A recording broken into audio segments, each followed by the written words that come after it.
Thank you, Mr. Chairman. Admiral, thank you for being here. Thank you for your service. Thank you, Senator. I want to bring to your attention an issue that's important to my home state of Texas, which is the Presidio International Rail Bridge connecting Texas and Mexico, burned to the ground on February 29th, 2008. The Texas Department of Transportation has developed plans for the reconstruction of the bridge and has been working with the Army Corps of Engineers on the project.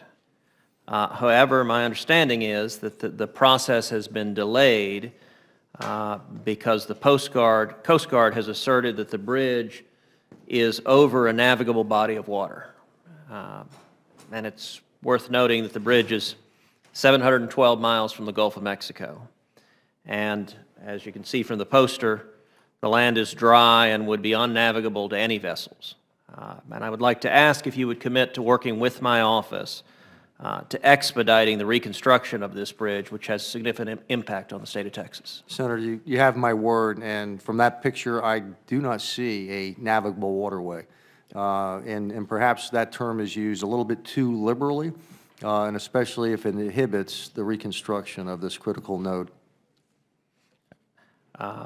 Well, I appreciate your commitment to work with us on that, and I look forward to our working together to address this. Let me shift to a different issue, which is, as you're aware, our nation's GPS system is used by a number of our critical infrastructure and key resource sectors. In 2014, the Department of Homeland Security publicly recognized that of the nation's 16 critical infrastructure sectors, 15 of them use GPS. And should GPS be disrupted or even flicker for a few hours, the U.S. could potentially see widespread failure of cellular and telecommunications networks.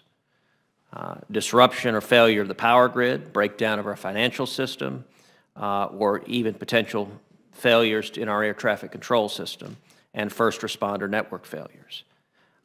Do you have any concerns regarding the vulnerabilities of GPS, and do you see the need for a backup system?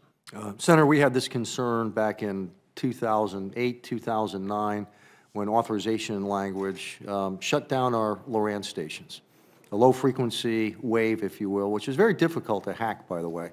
But those signals were taken off the air. Some of those towers, but not all of those, were dismantled, and the program was shut down. And it wasn't just for navigation, but for, more importantly, for precision timing and for financial transactions. So that is the state of our, our infrastructure, if you will, critical infrastructure in the IT world, that we are solely dependent on GPS. And so there does need to be a serious dialogue about reconstituting something other than GPS, and certainly we look at E-LORAN as a solution set to that. What do you see as the most viable path for going forward and developing a fully operable backup system using E-LORAN or otherwise, and would a public-private partnership be one of the options that you think might make sense? Senator, I think that's certainly a very viable solution.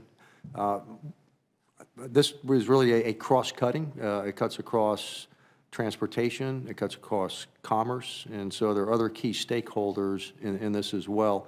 But we've been having these discussions now since those LORAN stations were taken off the air, and now we're nearly 10 years since that time. The time to move forward is really now on this. We would certainly welcome an interagency approach, but more importantly, a solution to this problem set. Well, very good. Thank you, sir, and thank you for your leadership. Thank you, sir.